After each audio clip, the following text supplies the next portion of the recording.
Hello, everybody. So, this is going to be my last final collection and review video. This is for my favorite artist of all time, Björk. She is probably about 1/3 of my collection. I love her music. I think it speaks to me. And I think everybody should try to listen to her at least once. And if she's not your vibe, that's okay. Remember, sharing music is a love language, and that's not everybody's love language, so that is okay. That would be okay. That's okay. I'm going to be going over all of her albums from debut to her latest 2022 album, Fossora. So let's just get straight into it, okay? So first up is debut.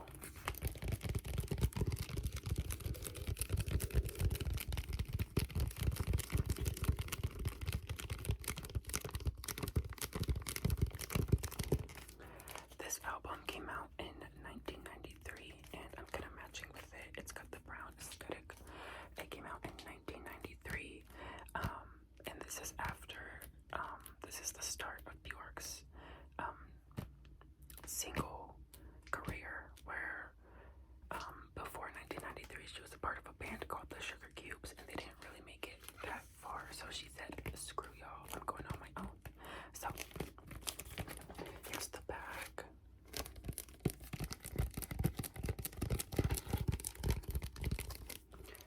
Okay, let's take it out of the case.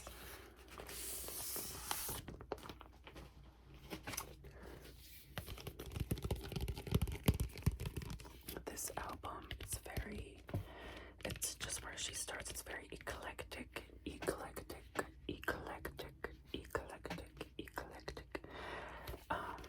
She kind of has a bunch of her starting singles just thrown onto this album. There's not like a straight through idea on this. There's not a thorough idea, but it's a lot of her hit singles, her first ones from her debut career.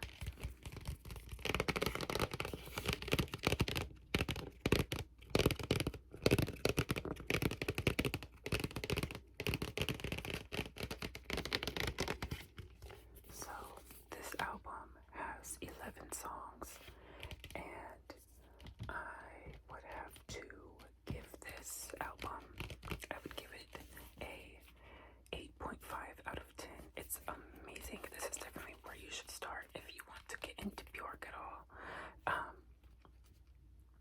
Yeah, it's just super good. I think it's definitely a bit dated, though. You could definitely tell it's from 1993. Nonetheless, that does not discredit the legendary Miss Björk. And here's the inside. That's just what the vinyl casing looks like. I think my favorite song on here is Venus as a Boy. Venus as a Boy is amazing. Come to Me is another very sensual song, and Human Behavior is one of her biggest songs. Human Behavior is amazing, alternative. I love it. So that's debut. So on to her second album. This is Post. This is from 1995.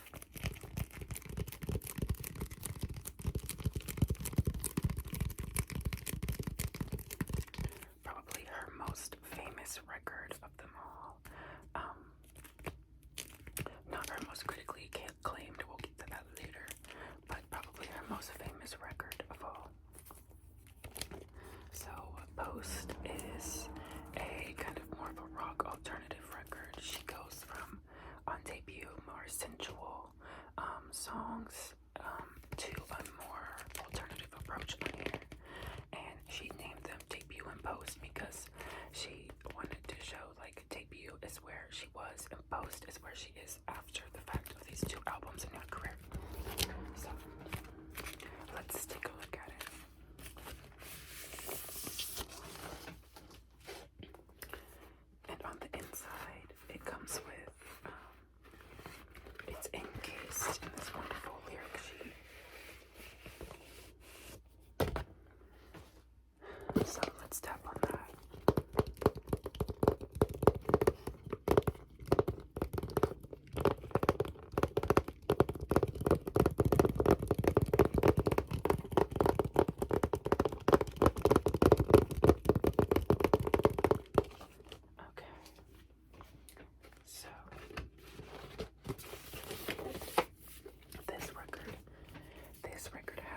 11 songs once again. And my favorite songs on here are Hyper Ballad, Hyper Ballad, Hyper Ballad. I also love Possibly Maybe. That is a wonderful love song. As well as I Miss You, and of course Army of Me. The first track on here is a classic. So another album, if you want to get into Björk, you could also start here. This is Post.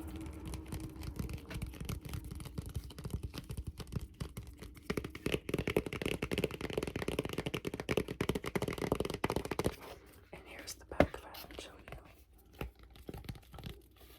Super cute.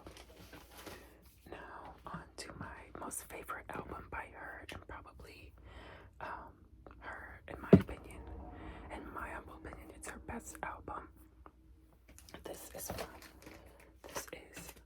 Homogenic, 1997, is when she made this, and it's kind of like, it's more electronic beats, if you get what I mean.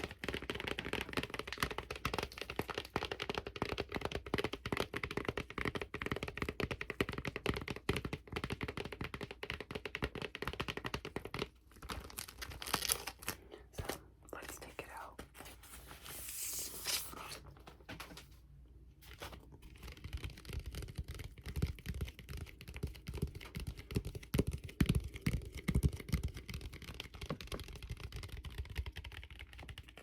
So also with Post, I give Post a 9 out of 10. I think that album is definitely, it's adventurous and it's about independence, I think. So I'd give Post a 9 out of 10. Homogenic, I give an 11 out of 10. You thought I was going to give it a 10 out of 10, but it's 11. It's an 11 out of 10. This is probably the best album of all time. I have a huge poster of it right there. You can't see it. It's on this wall over here. But this is the back.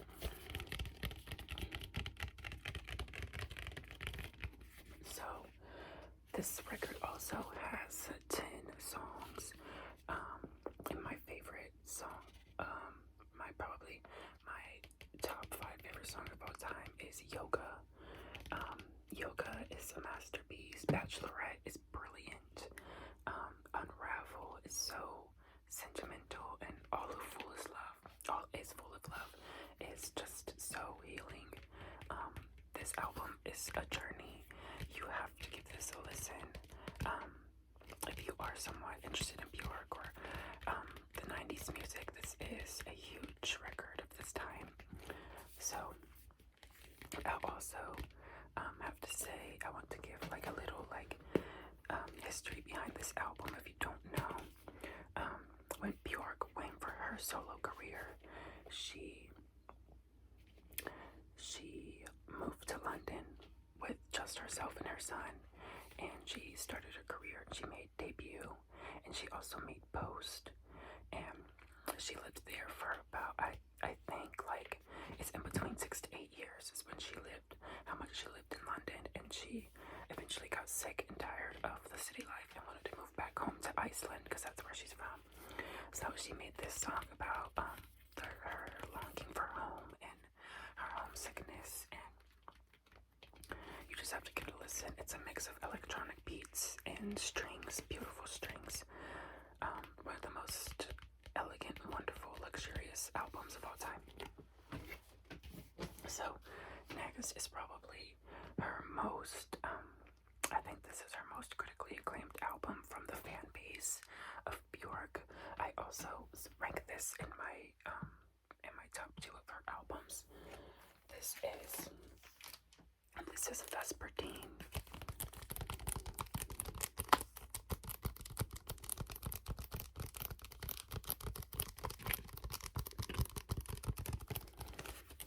And you can see this is her infamous swan dress on here. Infamous swan dress. And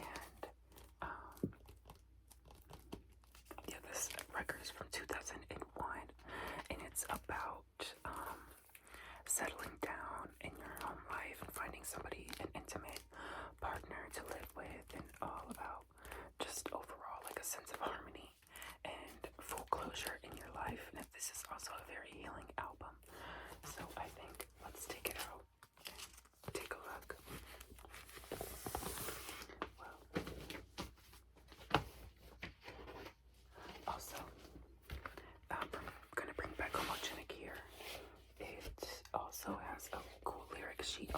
in silver.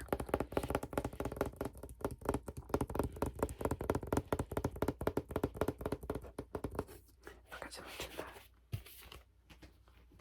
that. So with Vespertine, you can I'll just show you a look inside. Like, wow.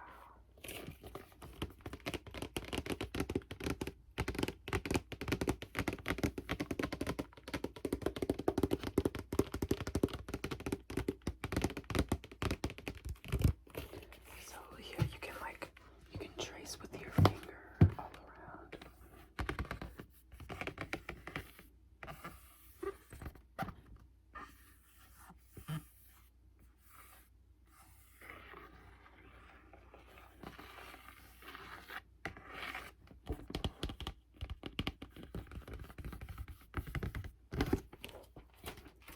I give this record, I give it a 9.5 out of 10.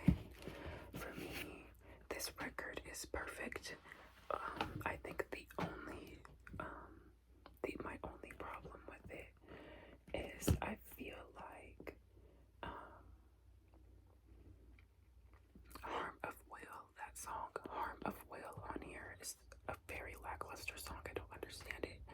I might just need to dig a bit deeper and listen to it a little bit more, but I do not understand Harm of Will. But with that said, I mean, all the songs on here are brilliant, like Hidden Place, Cocoon, Cocoon, Cocoon. Cocoon is a wonderful song. It's Not Up to You, Undo, Pagan Poetry, Pagan Poetry, Aurora, An Echo, a Stain, An Echo, An Echo, Heirloom, and Unison, Unison, Unison. But on here, on my record, you can't see it, but they titled Unison as Unisona, so that is a little misprint on here. It says Unisona instead of Unison.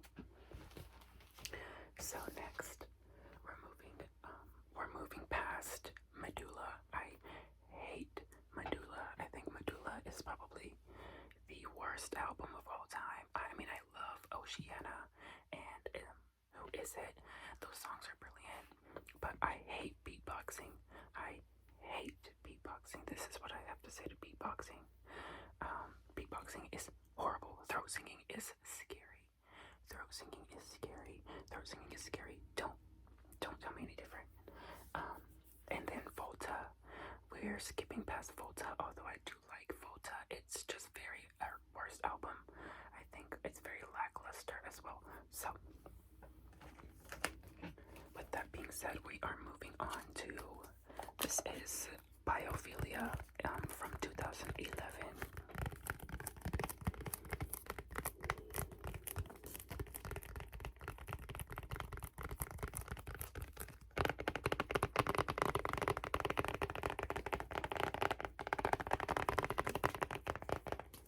So, once Björk reached, once we got to the 2010s, she started making albums about nature and certain elements, and this is her Earth Element album, because you can see on the back there's tons of rocks and crystals.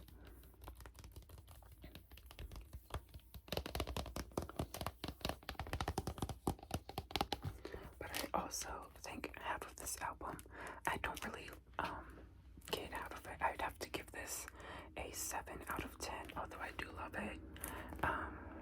I think it's a little bit disconnected with its themes, although half the songs seem to be about the earth and rocky elements, but the other half seem to be about space.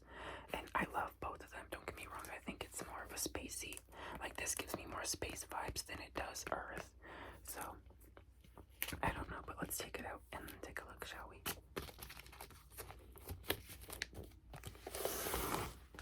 So it has a really cool gatefold.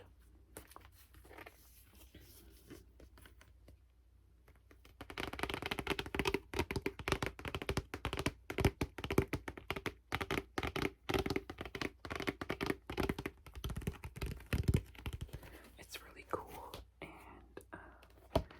here is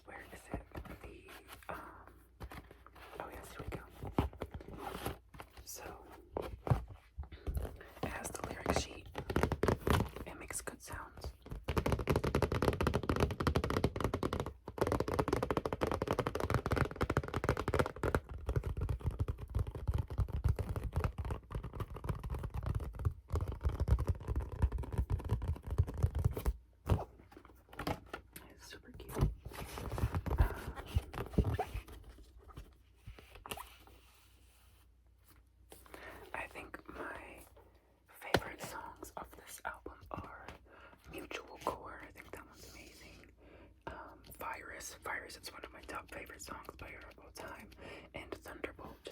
So, once we get into, I just want to give a warning, when we get into Björk's back half of her catalog, a lot of people start to lose interest. So I would not start at her her newest stuff. I would start at her earlier stuff if you want to get into her. This stuff is also very wonderful, but it's a bit harder to listen to on the first time. That is Biophilia.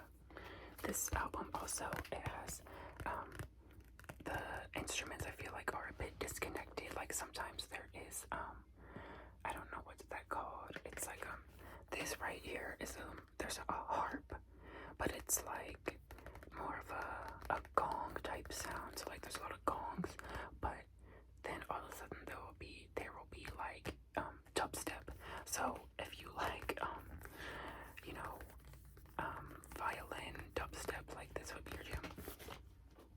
So next is an album that really, like, it went up in my ratings a lot. At first I didn't really like it, but it really grew on me so fast, and I'm going to skip over Phonakira. Phonakira is her 2015 album, if I'm correct on that, 2015, and I love that album. I like a lot of the songs, but I just I don't connect with it because I haven't been going through a breakup in the past couple of years, so I do not really connect with it. And once I go through a breakup, I think I'll get that album. That's Phonakira. But this is Björk's 2017 album, Utopia. Utopia, Utopia, Utopia. So don't be afraid of this cover. I think it's actually really pretty.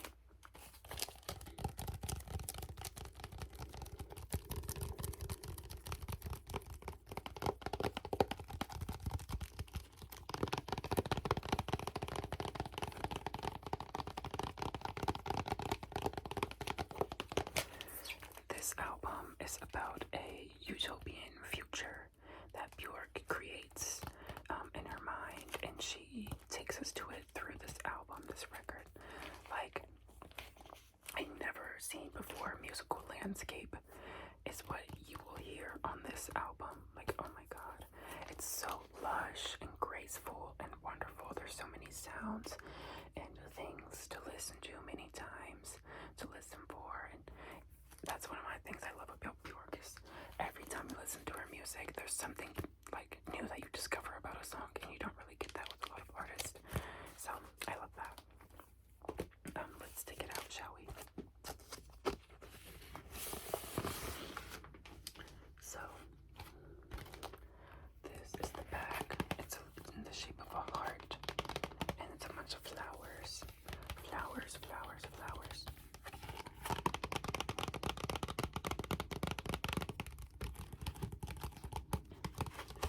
And here's the inside, the gatefold. This is wonderful.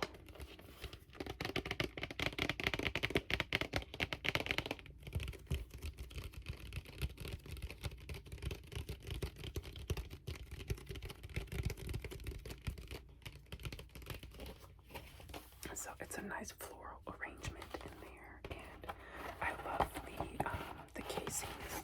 They have the lyrics on them, and they have this really cute. There's this side, but it's in this wonderful, like, soft pink.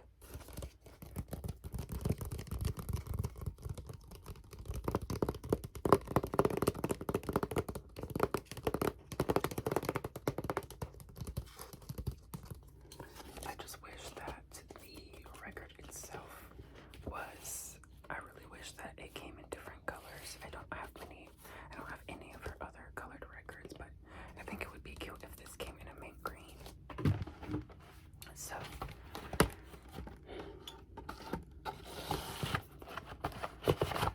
I would have to give this record a 9 out of 10. I love it so much. It really grew on me, but I do think some songs are a bit too long. For example, Body Memory it clocks in at 10 minutes. This album has let's count 1, 2, 3, 4, 5, 6, 7, 8, 9, 10, 11, 12, 13, 14 songs on it. Biophilia had 10 songs on it. And Vespertine has 11, if I'm sure my favorite songs on here would have to be Blissing Me, Blissing Me, Blissing Me, The Gate, A Rise in My Senses, Future Forever, and Loss. Loss is one of my top favorite songs of all time by her. Also, the transitions in between her songs, Courtship, Loss, and Sue Me. That transition between all three songs is so fluid. It's so amazing. Like, oh my god, you just have to experience that for yourself. And another thing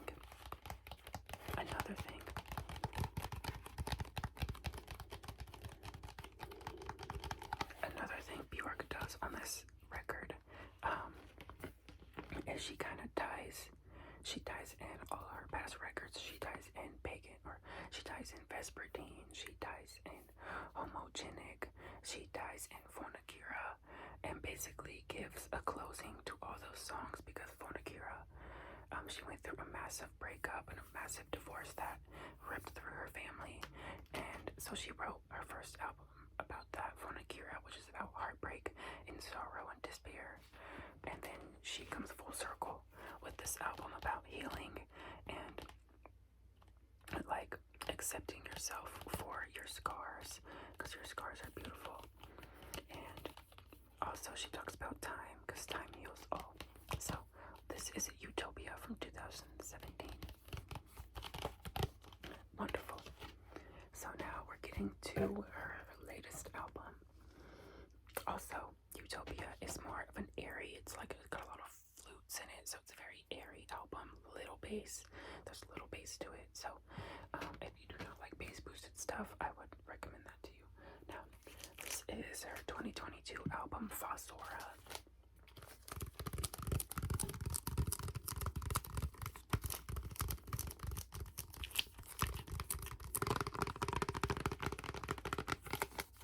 Let's take it out.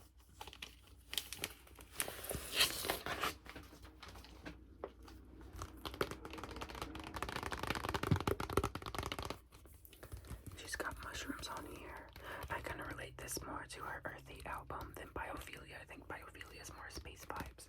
This is more earthy because it's about mushrooms, but also she went with the theme of mushrooms because their roots are called mycelia, and they dig them into the ground, and they set their roots so deep in there, and they gather nutrients from the earth that they can hardly ever be dug up. They always cut them off of their stem so people can eat them. I think that's what's true about it. Here's the back.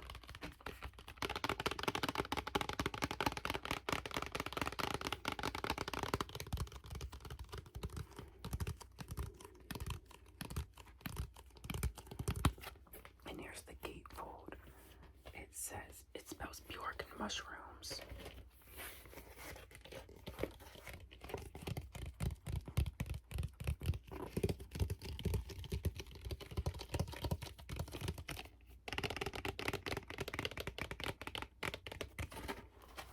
And then it is, where is it? The lyric sheet.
this was the first thing I listened to. I listened to Utopia, the first track on this record. I listened to this first before anything, and I loved it. So, my favorite songs on here are Utopia's, Her Mother's House, Fossora, Free Fall, Allow, Funko City, Ancestress. I don't like the interludes in this song, even though it does build the world of a mushroom-like forest. I don't vibe with them. I don't vibe with it, and that's okay. So, but this record does have my favorite song of all time. It was my top song for this year on Spotify. It's Ovule. Ovule, I played it 400 times this year, and I could play it 400 more. It's my favorite song of all time. I just think it's so wonderful that she also makes this album about setting roots and setting boundaries in your world after a huge disaster like COVID. She talked about how COVID separated everybody in the world, and this album is about being connected to yourself and your family and being connected with life in general and death. So I love it. I love this one. Probably another top best albums of all time, along with Homogenic and Vespertine. And this record has a lot of bass to it, so she went from airy flutes to like very almost super techno bass here on here. So if you like techno and bass beats, you will love this.